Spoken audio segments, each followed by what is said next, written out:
Tuhan.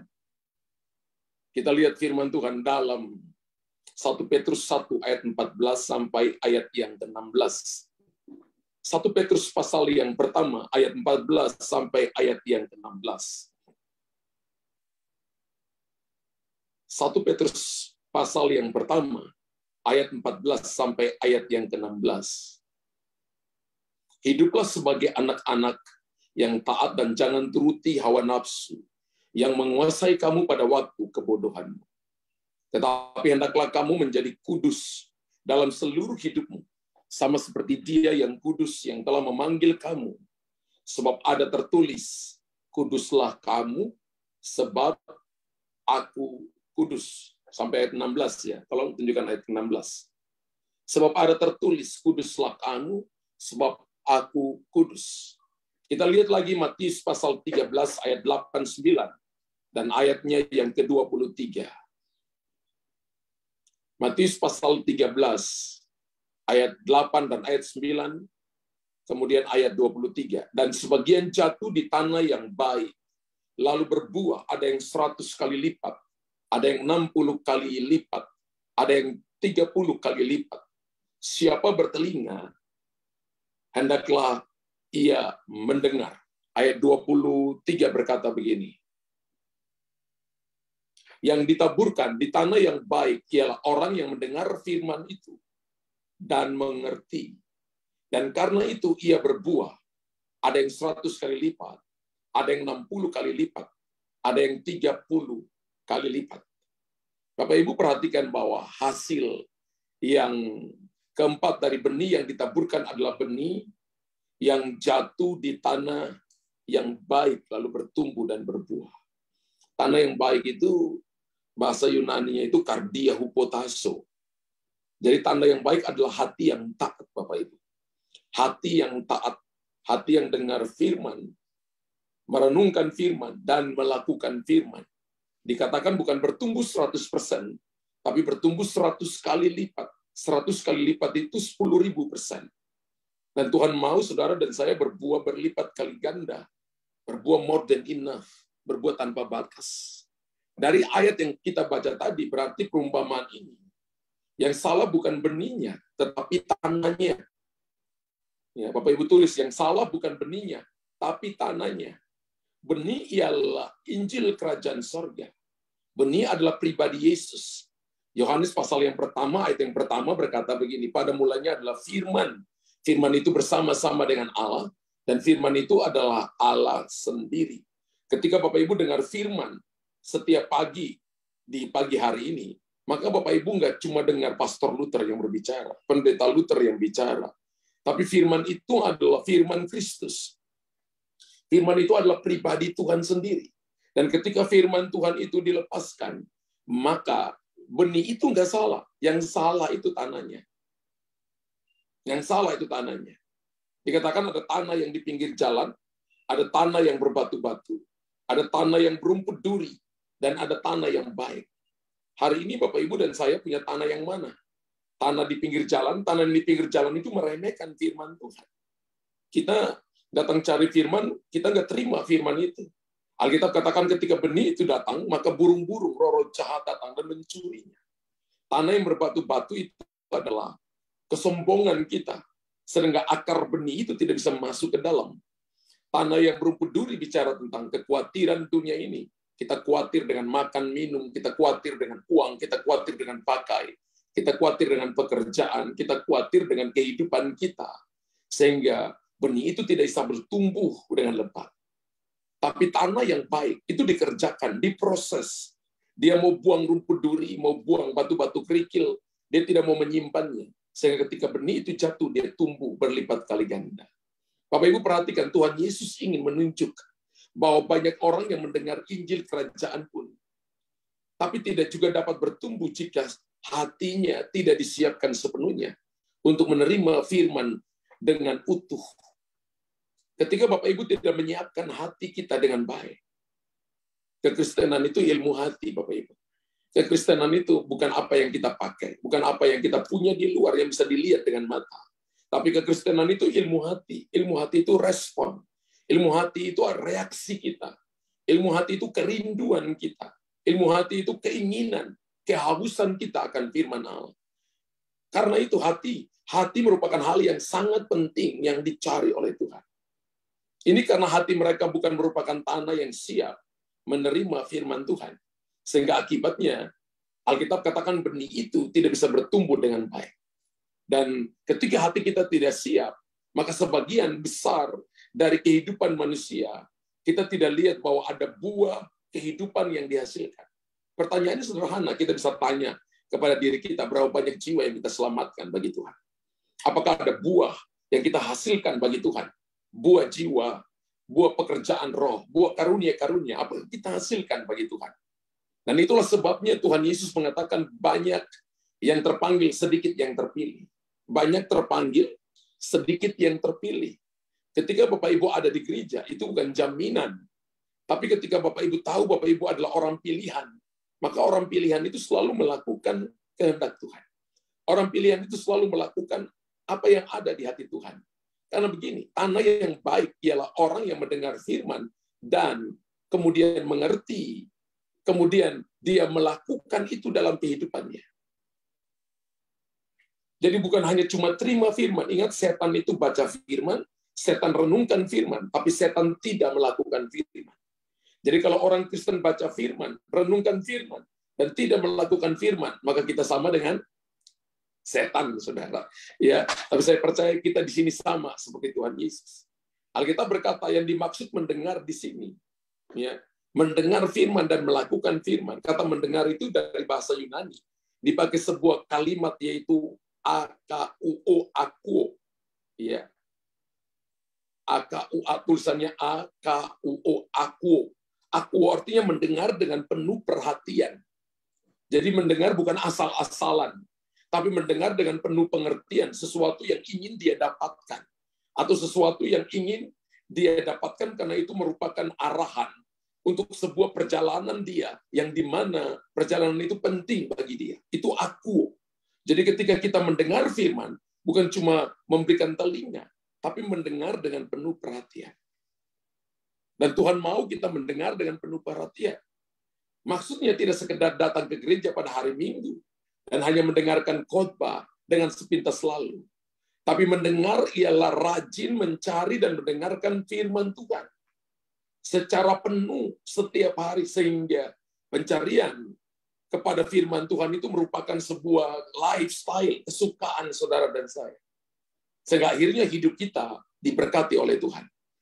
Nah, kalau Bapak Ibu perhatikan begini, bahwa orang-orang yang lapar dan haus akan kebenaran, dan mereka pasti akan dipuaskan oleh kebenaran Tuhan. Amin. Kita katakan barang siapa haus dan lapar, maka mereka akan dipuaskan. Saya juga lihat kata mengerti dalam ayat 23 itu dipakai bahasa aslinya adalah sunyemi. Tulisannya S-U-N-Y-E-M-I. Sunyemi. Sunyemi itu berarti merangkai fakta-fakta menjadi pengetahuan yang rapi dan utuh. Itu arti sunyemi. Sama seperti serangkaian kepingan-kepingan pusal menjadi suatu gambar yang utuh. Saya percaya bahwa perjalanan kita ini mengikuti Tuhan itu tidak selamanya langsung kita dapatkan hasil. Ada kalanya Tuhan bicara kepada kita juga, tidak langsung sebuah gambaran yang utuh. Tapi banyak kali sesuatu yang datang kepada kita itu berupa pasal-pasal yang harus kita pasang setiap hari. Dan ada kalanya ketika kita kepingin dapat jawaban, kita belum lihat sebuah gambaran yang utuh. Tapi ketika Bapak Ibu mau mengerti tentang pribadi Tuhan, mengerti tentang kehendak Tuhan, maka kita tidak akan curiga dengan Tuhan. Tapi sebaliknya kita akan percaya kepada Dia. Karena apa? Karena kata sunyemi itu adalah merangkai fakta-fakta menjadi pengetahuan yang rapi dan utuh. Berarti mengerti adalah kegiatan aktif. Mengerti itu bukan pekerjaan pasif, tapi mengerti adalah kegiatan aktif untuk memikirkan firman yang kita dengarkan. Kan kita ada group speak the word. Kita baca firman setiap hari, ayat yang jadi rema yang mana, kemudian kita perkatakan. Yang kita perkataan itu adalah kita mengerti, ya, dan berusaha memahami hubungan antara apa yang ingin Tuhan katakan kepada kita dan apa yang harus kita lakukan kepada Tuhan. Dan firman Allah berkata begini, ketika kita mengerti, kita menyimpan firman dalam hati kita dan melakukannya. Alkitab katakan bahwa orang yang mendengar firman, melakukan firman, maka dia adalah orang yang bijaksana. Orang yang bijaksana. Dengan menjadi tanah yang baik, yang siap menerima firman Tuhan, dan memiliki kebutuhan untuk melakukannya, maka buah kehidupan dapat bertumbuh dengan pelipat gandaan yang luar biasa. Kalau kita mau lihat bahwa pelayanan kita bertumbuh, maka nggak ada cara yang lain. Gereja, jemaat harus menyiapkan hati yang baik, hati yang taat untuk mendengar firman. Kalau kita nggak punya hati yang baik, kalau kita hanya datang sekedar mendengar saja, tanpa mendengar dengan utuh, kalau kita datang tidak mengerti fakta-fakta dan kebenaran, tidak mencari firman Tuhan, tidak punya waktu pribadi untuk membaca dan merenungkan firman, untuk mendapatkan rema setiap hari, saya percaya kita tidak akan berbuah. Kita akan melayani dalam kematian rohani. Tapi kalau kita mau berbuah lebat, nggak ada cara yang lain. Bapak Ibu harus mencari Tuhan dengan sungguh-sungguh. Bapak Ibu harus datang dengan gairah di hadapan Tuhan. Amin. Dan Alkitab mengajarkan bahwa buah yang kita hasilkan itu yang pertama adalah jiwa-jiwa yang harus kita menanamkan bagi Tuhan. Yohanes pasal 4 ayat 34 sampai 36. Jiwa-jiwa harus kita menanamkan bagi Tuhan. Kata Yesus kepada mereka, makananku ialah melakukan kehendak Dia yang mengutus aku dan menyelesaikan pekerjaannya. Bukankah kamu mengatakan 4 bulan lagi tibalah musim menuai? Tetapi aku berkata kepadamu, lihatlah sekelilingmu, dan pandanglah ladang-ladang yang sudah menguning dan matang untuk dituai. Sekarang juga penuai telah menerima upahnya, dan ia mengumpulkan buah untuk hidup yang kekal, sehingga penabur dan penuai sama-sama bersukacita. Bapak Ibu ingat bahwa ketika kita memenangkan jiwa bagi Tuhan, Bapak Ibu tidak menabung di bank, tapi Bapak Ibu tidak menyimpan untuk kekayaan yang bisa dilihat oleh orang. Tapi kita menabur, kita menuai untuk kehidupan yang kekal. Untuk suatu waktu nanti kita akan menikmati kehidupan yang kekal. Jadi sebenarnya, saudara dan saya, ketika hati kita tertuju kepada Tuhan, memperhatikan perintah Tuhan, dan menyiapkan hati yang baik, tujuannya adalah supaya kita bisa menyelamatkan jiwa-jiwa sebanyak-banyaknya bagi Tuhan. Sekarang pertanyaannya, apakah suamimu sudah bertobat sungguh-sungguh? Apakah istrimu sudah bertobat sungguh-sungguh? Apakah anak-anak kita sudah diselamatkan? Apakah keluarga besar kita sudah diselamatkan? Kalau belum, maka Bapak, Ibu, dan saya masih punya waktu untuk berdoa bagi mereka. Mari kita rubah doa kita. Tidak hanya cuma kepentingan pribadi kita, tapi mari berpikir tentang kepentingan Tuhan. Dan kepentingan Tuhan adalah jiwa-jiwa yang dimenangkan bagi Dia. Amin. Yang kedua adalah Bapak, Ibu, dan saya harus hidup dalam kekudusan. Roma pasal 6 ayat 22 berkata, tetapi sekarang, setelah kamu dimerdekakan dari dosa, dan setelah kamu menjadi hamba Allah, kamu beroleh buah yang membawa kamu kepada pengudusan. Dan sebagai kesudahannya ialah hidup yang kekal. Perjalanan saudara dengan Tuhan itu cuma satu, supaya kita hidup kudus. Kudus itu artinya dipisahkan dari dunia. Kudus itu artinya tinggal dalam hadirat Allah. Kudus itu Bapak, Ibu, dan saya hanya percaya kepada kebenaran. Seperti benih itu dia tertanam di tanah yang baik, dan dia tidak pernah pindah. Dia hanya tertanam di sana, kulitnya mengkerut, kemudian akarnya masuk ke dalam, mencari sumber air, dan ketika dia temukan sumber air, dia melilitkan akarnya pada batu, lalu tunas kecil keluar. Dan ketika tunas kecil keluar, lama-lama jadi batang kecil, ranting keluar, kemudian bulir-bulir keluar, dan dia mulai berbuah. Kalau kita belajar dari tanaman, orang Kristen itu diumpamakan Tuhan seperti tanaman. Ia seperti pohon yang ditanam di tepi aliran air, yang menghasilkan buahnya pada musimnya, daunnya tidak layu, apa saja yang diperbuatnya berhasil. Alkitab katakan ditanam dulu, akarnya masuk ke dalam tanah lebih dulu. Jadi kekristenan itu adalah membangun ke dalam lebih dulu, baru berdampak keluar. Kalau orang Kristen kepingin supaya dia dipuji lebih dulu, supaya orang akui dia lebih dulu, supaya orang angkat dia lebih dulu, itu bukan kekristenan. Kita seperti Lucifer. Lucifer itu berkata, aku mau naik, melampaui yang maha tinggi. Aku mau buat takhtaku melampaui yang maha tinggi. Mau buat takhta di utara. Lucifer mau seperti itu. Padahal Tuhan ciptakan dia untuk melayani Tuhan. Saudara dan saya diciptakan untuk melayani Tuhan dalam kekudusannya. Kalau Bapak Ibu punya mutiara, mutiara itu terjadi ketika ada kerang di dalam air tawar atau air laut yang mulutnya kebuka, kemudian kerikil masuk ke dalam keran itu, lalu mulut keran itu tertutup. Maka terjadi reaksi kimiawi di sana. Beberapa bulan ketika dibuka, maka ada mutiara di sana. Pertanyaannya begini, apakah kerikil kepingin jadi mutiara? No.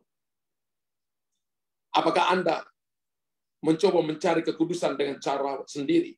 Kita tinggal dalam kamar 3 bulan, nggak keluar-keluar. Kita masuk bertapa di tengah hutan, tidak mandi, tidak makan selama 3 bulan, tidak keluar-keluar. Saya percaya bukan seperti itu. Kekudusan itu adalah Anda seperti kerikil tinggal hanya di dalam keran, tinggal hanya di dalam firman Tuhan, tinggal di dalam hadirat Tuhan. Maka sifat-sifat Tuhan akan terimpartasikan bagi kita. Dan orang akan melihat kemuliaan Tuhan dinyatakan atas hidup saudara. Hal yang ketiga itu adalah berbagi kebaikan dan kebenaran kepada orang lain. Kebaikan dan kebenaran di sini bukan kebaikan manusia, tapi kebaikan yang Tuhan kerjakan melalui saudara dan saya. Galatia pasal 5, 22-23 berkata, tapi buah roh ialah kasih, sukacita, damai sejahtera, kesabaran, kemurahan, kebaikan, kesetiaan, kelemah lembutan, penguasaan diri.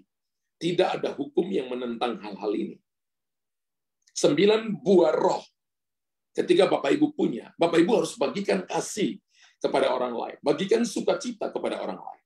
Bagikan damai sejahtera. Ketika orang buat Anda nggak sabar, jadilah sabar. Ketika saudara dan saya, kemurahan, Anda dan saya bisa nolong orang lain. Tetap murah hati kepada orang lain.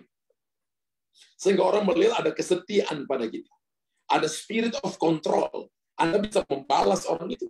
Tapi Anda tidak mau membalas karena Anda tahu bahwa Anda adalah pribadi, murid Tuhan yang harus membalas kejahatan dengan kebaikan. Bukan membalas kejahatan dengan kejahatan, tapi harus membalas kejahatan dengan kebaikan. Kolose 1 ayat 10 berkata begini, sehingga hidupmu layak di hadapannya, serta berkenan kepadanya dalam segala hal.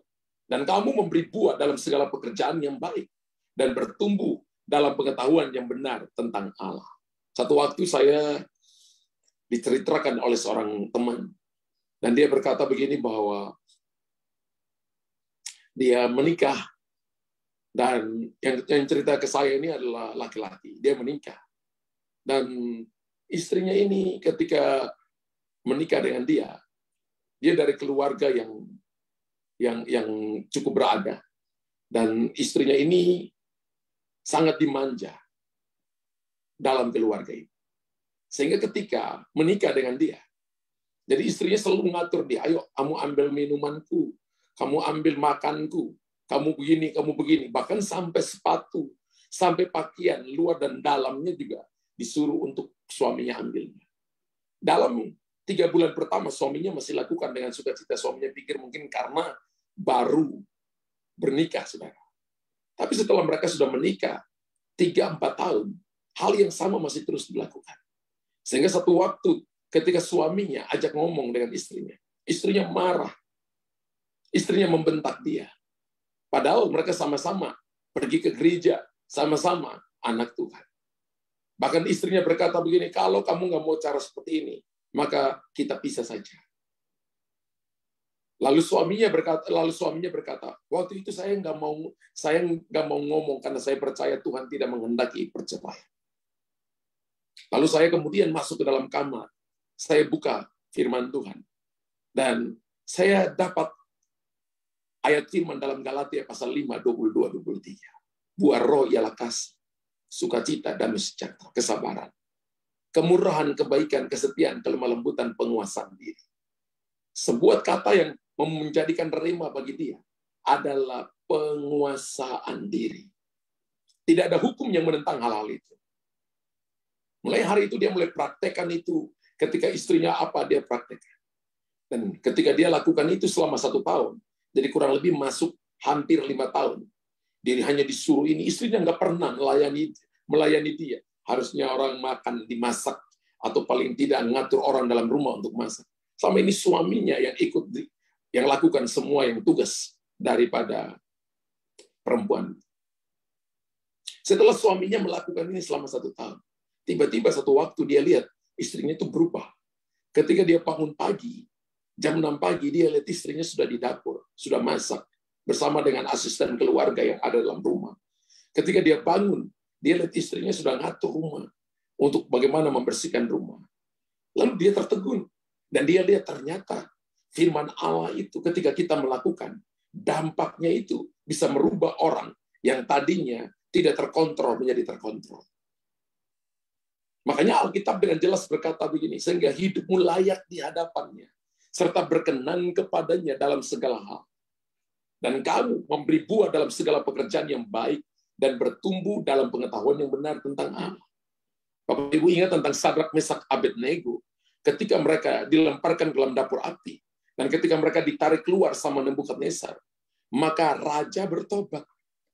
Raja menulis surat, dampak kehidupan mereka yang betul-betul tidak mau mengikuti, menyembah patung yang didirikan oleh raja. Mereka tetap mau menyembah Tuhan, mau percaya kepada Tuhan. Tetap punya penguasaan diri. Mereka punya kedudukan, mereka punya harta. Tapi mereka tidak mempertahankan itu. Mereka lebih memprioritaskan Tuhan di atas segalanya. Jadi untuk bisa berbuah banyak, maka kita harus belajar untuk menjadikan hati kita menjadi tanah yang baik untuk menerima firman Tuhan. Kalau Bapak Ibu tidak memiliki tanah hati yang baik, maka kita tidak akan melihat benih itu bertumbuh 100 kali lipat, 10.000% dalam kehidupan kita. Mari sediakan hati kita untuk mendengarkan firman. Datang dengan kerendahan hati, berusaha untuk menggali, berusaha untuk mengerti, dan memiliki kebutuhan untuk melakukan firman Tuhan itu dalam ketekunan. Dan hidup, bahkan sampai Anda dan saya, hidup sampai melakukan sampai kita menutup mata, melakukan sampai kita mati. Matius pasal 5 ayat 6 berkata begini, berbahagialah orang yang lapar dan haus akan kebenaran, karena mereka akan dipuaskan. Bapak Ibu, mari kita renungkan. Apakah kita lapar dan haus akan kebenaran every day, atau cuma sekali-sekali saja?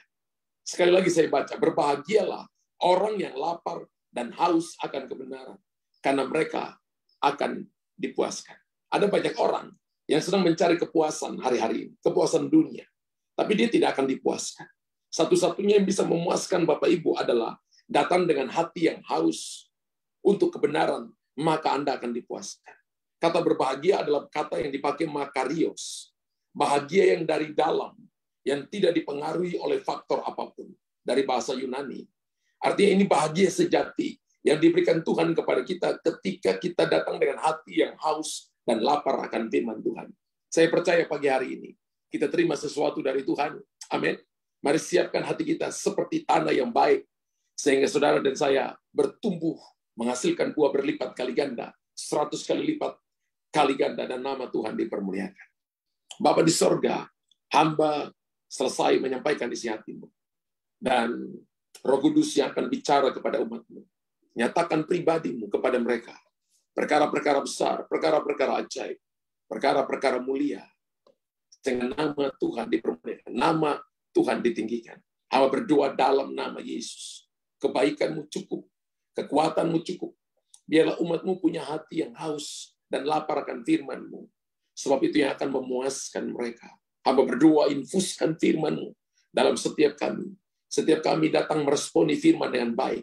Setiap kali kami datang, kami mau menghidupi firman-Mu dan hidup dalam kebenaran-Mu. Dalam nama Yesus, berdoa kepada Patona